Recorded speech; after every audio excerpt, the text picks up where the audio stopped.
Sıra annede. Yakalamış anne.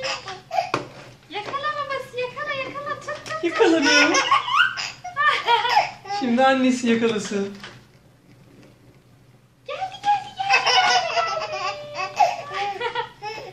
Yakala babası, geldi. Yakaladım. Annesinde sıra. Geldi. Hadi bakalım. Vın.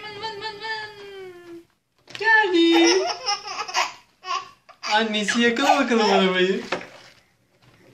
Geldi, uçtu. Tut babası, tut. Yakaladım. Çok hızlı oynayalım hadi. Şimdi çok hızlı oynuyoruz. Hızlı.